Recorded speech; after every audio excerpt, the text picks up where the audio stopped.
your eyebrows like that? Like what, Shawn? Are you plucking them?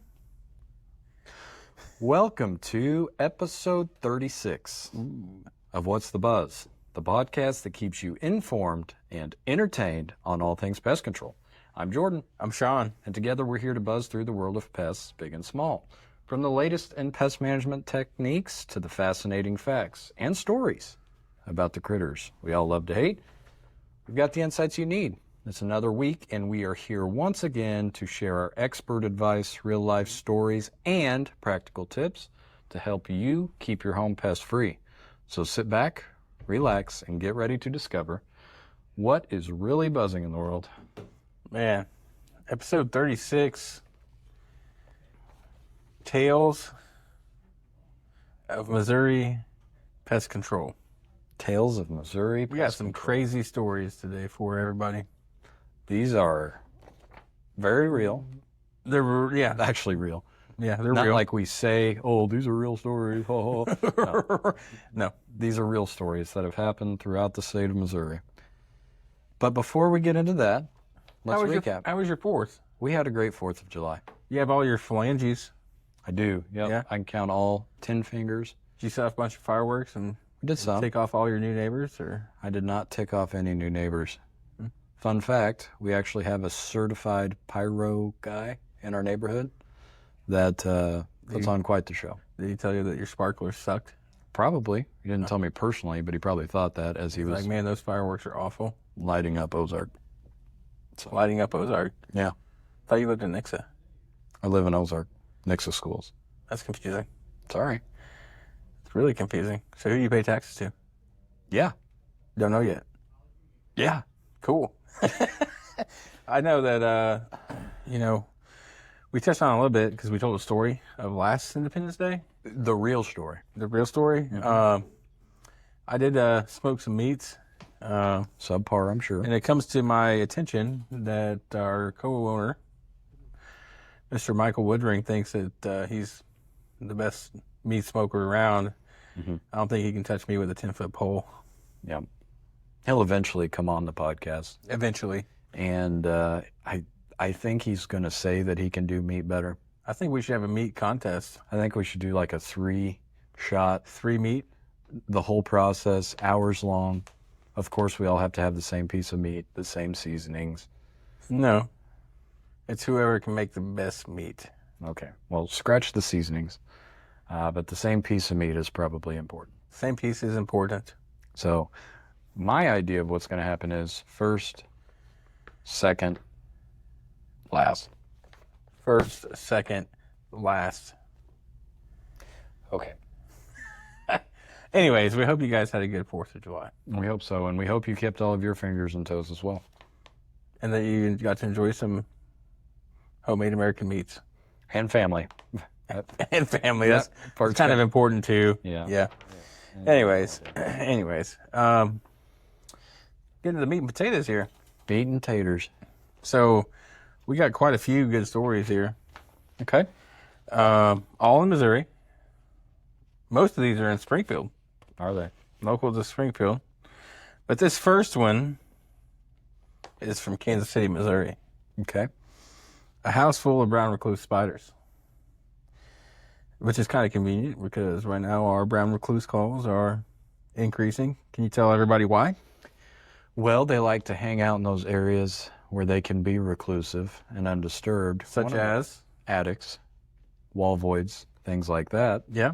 So, just like us, they're trying to get out of the heat as well. So it's pushing them into the living spaces, and we're seeing them much more frequently than Absolutely. we would. So this is one of the most infamous cases verified by researchers at the time. Okay. A home in Kansas City was reported to have over 2,000 brown recluse spiders. Wow. The homeowners had lived there for years, unaware of how infested their home had become. The spiders were coming out of vents, walls, crawling out from inside of shoes, coats, anything. And the owners weren't even getting bitten. Fun fact, brown recluse spiders are shy and bites are rare. So when people do get those bites, Why do they? Usually it's an accident. Like putting on that coat or shoe. Grabbing a coat out of your coat closet for the first time, not shaking it out, or rolling over on one in bed, or typically it's accidental. They're not aggressive. They're not going to chase you down. So Not like wolf spiders. not like wolf spiders. Okay. Well, I got one for you. Okay. Wait, hold on though. 2,000 brown recluse spiders in one house. Would you stay there? Would I stay there? I guess it depends what time of year it is. If it's right now, probably not. I'm not going to stay there. I have a hard time understanding how they didn't notice. That many? Yeah, because, Kansas City gets hot in the summertime. Yeah. If you put it into perspective, if you have a 2,000 square foot house, you have one brown recluse every square foot. That's Comforting. algebra honors right here. Thank you. That math was phenomenal. Shout out Springfield Public Schools. Story number 2. A Springfield area family started hearing hissing and thuds underneath their bathtub. Oh, wow. They thought it was the plumbing. I would have thought the same thing. Probably so. Until the plumber came out and found a whole colony of snakes. What? Can you define what a colony of snakes? 3 or more. There's a colony of snakes. It's not a den. It's not a snake den. No. Okay. And it's not a murder of snakes or a cluster. It's a colony of snakes. Ooh. Many of those snakes were coiled around the pipes themselves. It turns out a heat source and moisture had made the space ideal for snake How nests. many snakes we talking here? Well, it says that the plumbers weren't removing the snakes themselves, but they counted 11 total snakes in that one single crevasse. So would you stay in that house? I don't mind snakes all that much. I know you're deathly afraid of snakes. Oh, yeah. So Makes me urinate everywhere. I still don't think I would sleep in that house. 11 snakes, they That's don't too many. bother. That's too many for me. We do get calls every once in a while, and even when you're doing crawl space inspections, you may crawl through in your rural areas and find pretty good sized snake skins. I recall getting in a farmhouse attic, climbed up the ladder, and they had their light bulb was out. I had my headlamp on. I just crawled up to the top, hit my headlamp, and I immediately see like 4 large snake skins. And I immediately went back down the ladder and had to kind of regroup myself for the attic inspection. Mm-hmm. Yeah. That's not a comfortable feeling. No, not like right when the light comes on. No. I'm like, ooh. What's even worse, though, is if you get up there and you get most of the way through and then you see the snake skin, you're like, well, I got to get all the way back out now. That's pretty good. Yeah. All right. Story number 3. Rodents chewed through car wiring inside of a dealership. Okay. The St. Louis car dealership had to bring in pest control after dozens of new cars had electrical failures. It turned out mice and rats were chewing through wires inside the showroom and the service bays themselves, drawn in by snacks left in glove boxes and heat from the engines. One rat was reported found sleeping in a brand new luxury SUV. Wow.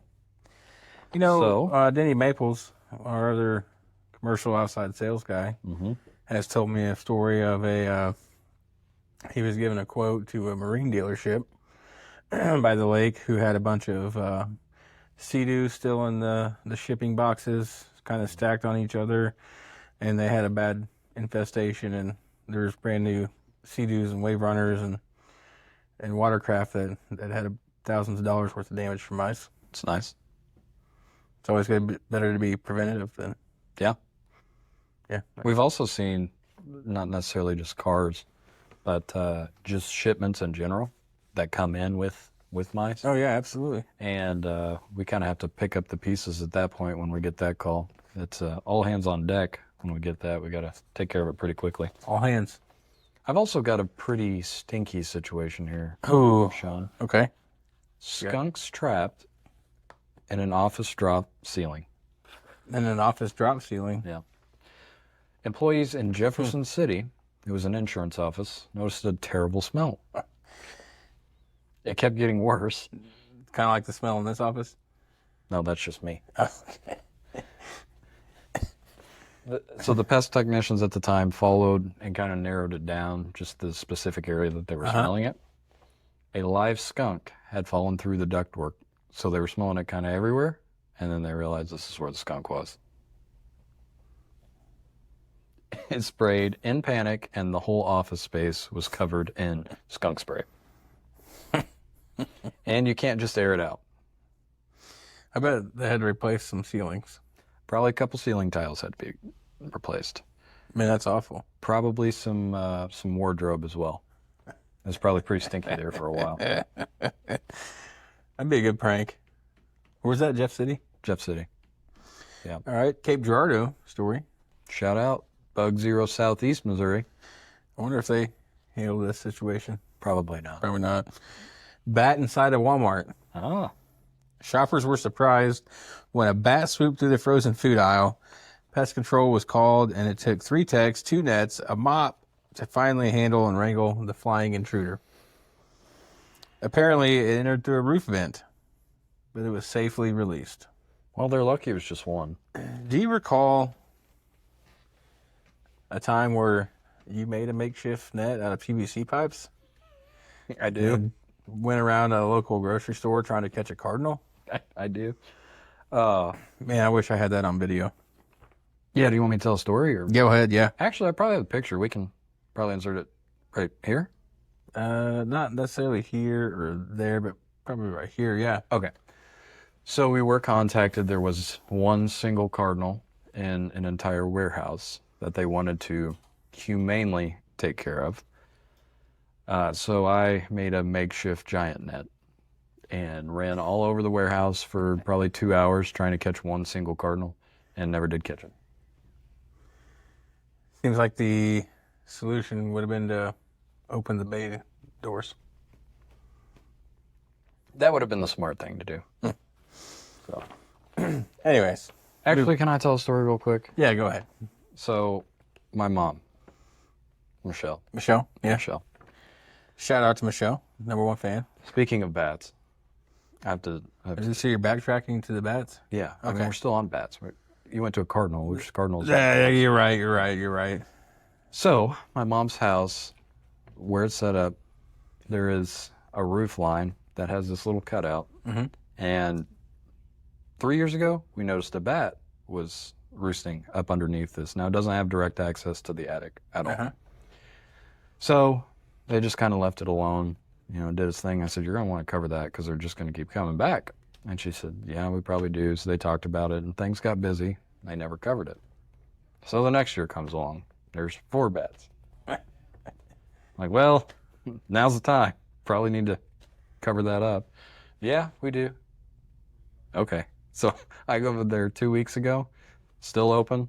There's like 20 bats. Oh, that escalated quickly. It did. So take care of your bat problems before they become an even bigger problem. Yeah, that multiplied fast. I sure did. Hornet nest the size of a water heater. That's a pretty big hornet's nest. That's a big hornet's nest. This one doesn't specifically note exactly where at, but a farmhouse in rural Missouri. A hornet nest took over the entire space inside an old barn wall. The entire wall, apparently. When the techs opened it up, the buzzing nest was over 4 feet tall and layered with thousands of live hornets. Hornets are not very friendly, so that probably wasn't a very fun day for those guys. No. That one made me pucker a little bit. We've talked about the shotguns and the flamethrowers and the baseball bats and all of that and taking care of it. These guys wore full-on suits to make sure they didn't get stung. They fogged that entire section, and they removed it in sections because it was so large. So it reminds me of another time I was in an attic doing a Sex Shield initial service. Okay. It's still pretty warm out, but the main issue is red wasps. And I had a metal roof, and I get up in the attic, and there are large paper nests, bigger than a basketball everywhere, live and active. So I go back outside, and I put on my hoodie and my headlamp, and I get 2 cans of PI, and I get in the only spot in that attic where there's not a nest directly by me, and I pull the hood up. I have my respirator on, and I'm like, all right, if they're gonna sting me, it's not gonna be that bad. And I literally have both arms, like my back against the wall in the attic, and I'm just unloading 2 cans of PI. You guess what? It worked, but I didn't get stung. It's so funny because I've been in the same situation. Yeah. Where you've weighed the pros and cons and what's going to happen here, and it's always wrong. Like what you think's going to happen is wrong. So it's like a John Wick movie or something. You're fully extended and you're going, and then they start coming down. Then you're like, and it's like you see on movies. Yeah. You're just running and trying to, even the pros. I remember a pretty large hornet's nest, and my lead technician at the time had told me to try to use the power sprayer from about 50 feet away. And I remember having it's like, this isn't gonna work. So like, I remember having the power sprayer in this hand and a can of PI in this hand, and I was hitting it from a distance, and they were coming here. I was like zapping them before they got to me. Yeah. Some of the most agile you have to be. Ants in the outlets and the TV. Nixa, Missouri. A family reported static and sparks from their wall outlets and TV. Upon inspection, thousands of tiny sugar ants had created a nest inside the wiring. The warmth from electronics had drawn them in. Obviously, that's a fire hazard, and their entire system had to be rewired. That's great. Which reminds me of a job we have coming up. Local bank called, and we couldn't find this location in our system. We do all their other locations, and I look on Google Maps, and it's an ATM machine. Yeah. They have a large ant nest inside of their ATM machine that they need to get rid of. So, good thing is it's not attached to a building, so if it causes a fire, It's just going to burn the it's concrete. just going to burn concrete, right? Yeah. So they do like that, those electronics. Yeah.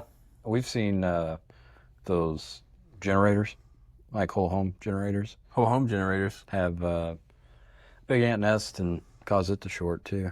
Oh, nice. They can be expensive. Nice. Rooster hiding in the crawl space.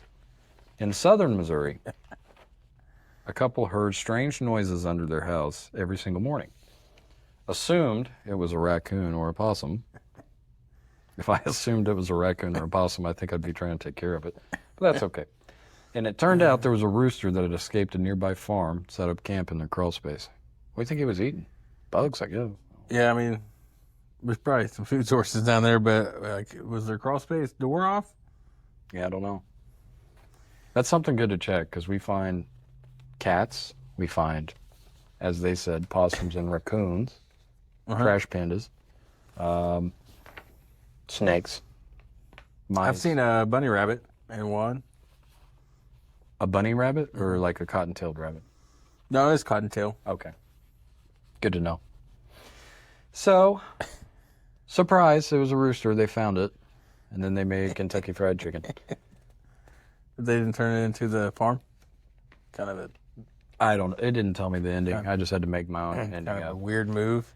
And now, What's the weirdest thing you found in a crawl space? the weirdest? Yeah. You know what's really interesting when you're in a crawl space? What's that? Sometimes people will leave behind things from when the house was built. That's true. So you'll see, like, cans occasionally from whatever time period that was. Old that cans. The workers were Schlitz beer. Schlitz beer, sure.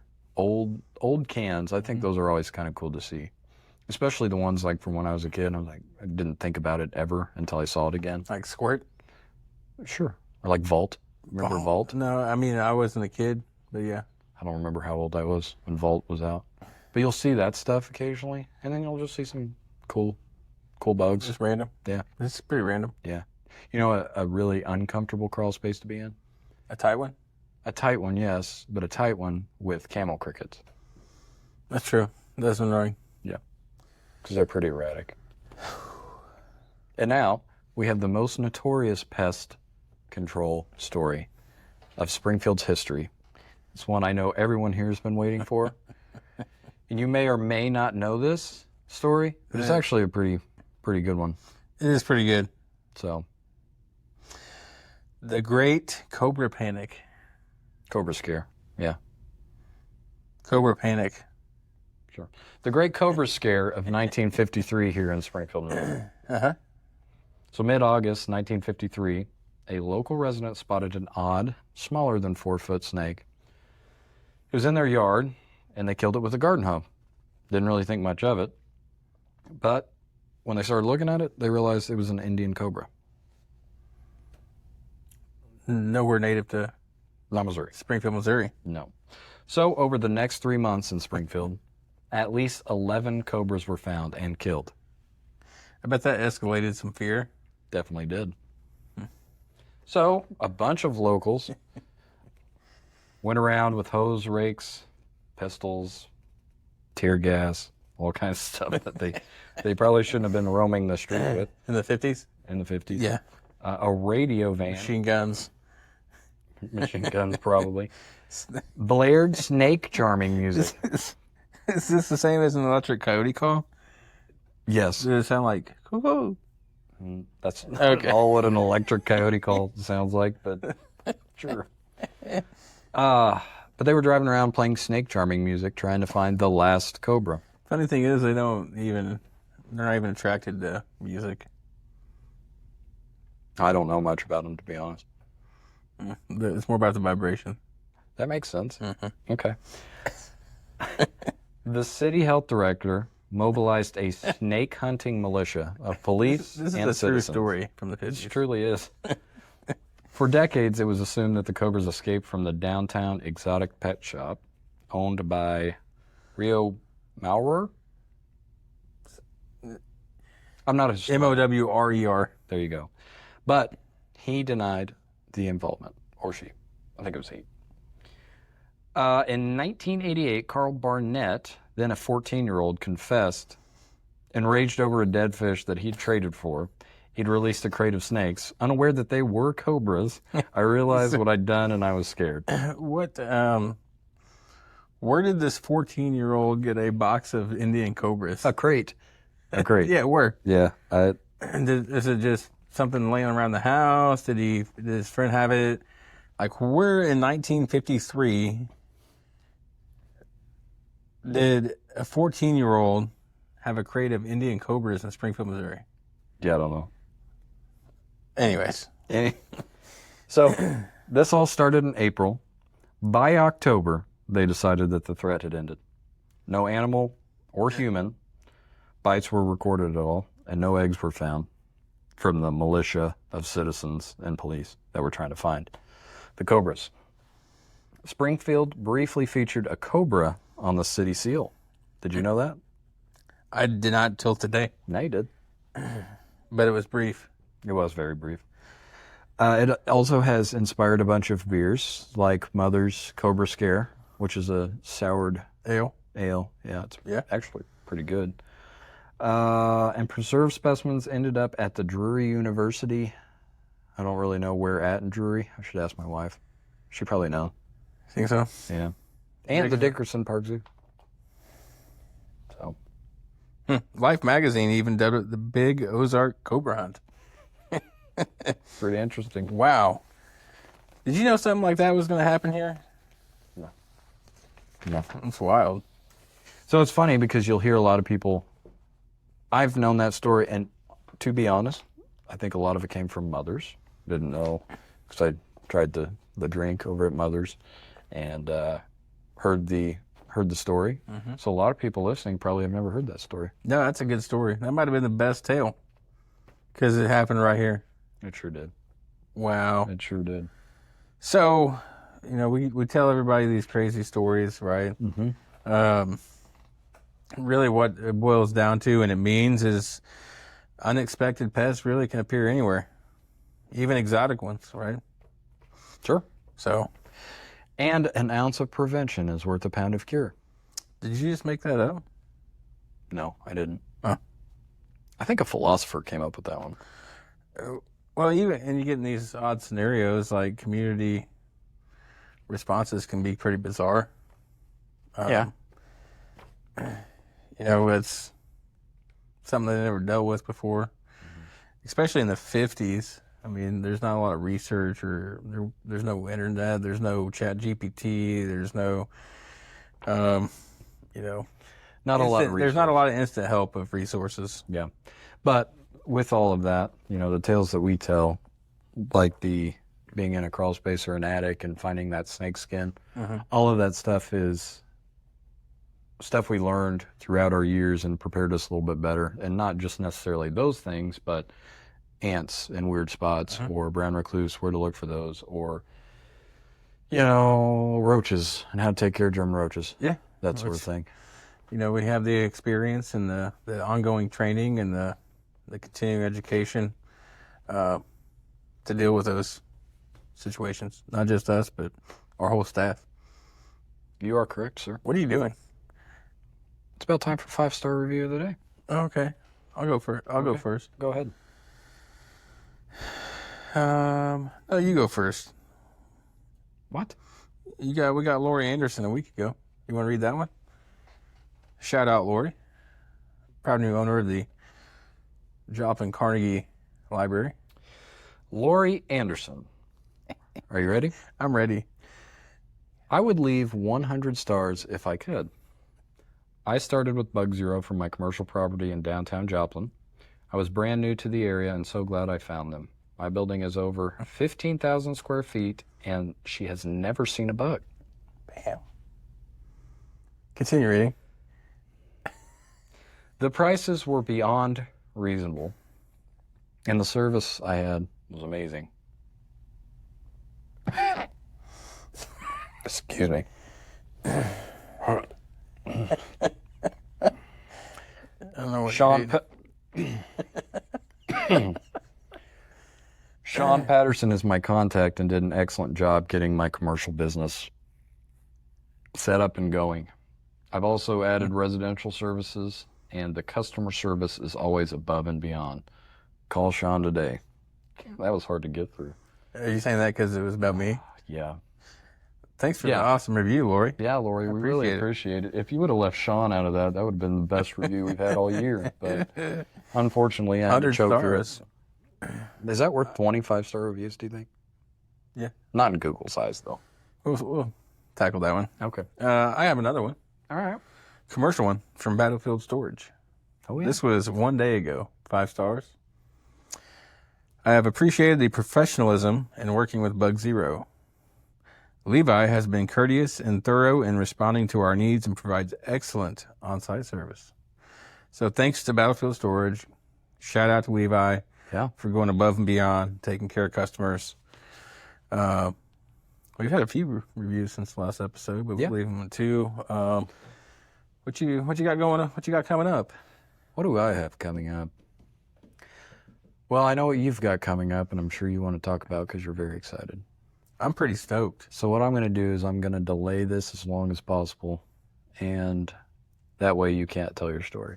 I will be going. I'll be on vacation next week, so when this airs, I won't even be able to listen to it because I'm not even going to have Wi-Fi. Yep. I'll be on a cruise ship. You won't be aware of any of the comments or the likes we get. I've already gave your number out to at least 37 different people that text me on a regular basis. Make sure they know to text your personal phone directly in my time of absence. If you have 37 people that reach out to you on a regular basis, how do you even get work done? Dude, I'm a machine. I'm a machine. Always available. Well, except after 5. No, I'm just kidding. I can't remember the last time I got home before 5. Yeah. No, I get that. No, he leaves at 4:30. I leave here, 4:30 every day. This weekend is the first weekend I don't have something going on in quite some time. So you're tea timing with me Saturday morning? It's possible. And then we're going to go to Mile 6 Tap Room? It's possible. I like where this is going. It's possible. So, I really like those stories today. Those were good ones, yeah. But we really appreciate you guys tuning in each episode. And like we said before, if you have questions, email them to me at salesbugzero.com. Go to our Facebook page or our Instagram page. Leave those questions there. We'll answer them in the next episode. Yeah. But I also want to shout out a little bit. I think our next episode, we're going to have our owner. Woohoo. One of our owners, Michael Woodring. Meet the Woodring. Meet the Woodring. So we've talked about the Woodring house a couple times. We did. Michael might be joining us for our next episode. He's been with us 26 I like how years. you're putting him on the spot, so our listeners expect that next time. Yeah, it's holding his feet to the fire. And we can have that final debate on who has the best smoked meats. Yes, we sure can. So look forward to that. But Shawn, I truly hope you have a good vacation. I appreciate that. My first vacation since I was 14. All right, well, that's said. Till next time on What's the Buzz? I'm Shawn. And I'm Jordan. And we'll catch you guys next time. See ya. Creepy crawlers invading your home? Bug zero. Spiders, ants, and flies? Oh my. Bug zero. Bed bugs and mosquitoes leave you itchy for help? Bug zero. Whether it's bugs in your home or bugs eating your home, Bug Zero has you protected. With both residential and commercial services, Bug Zero's comprehensive pest protection takes you from infestation to extermination.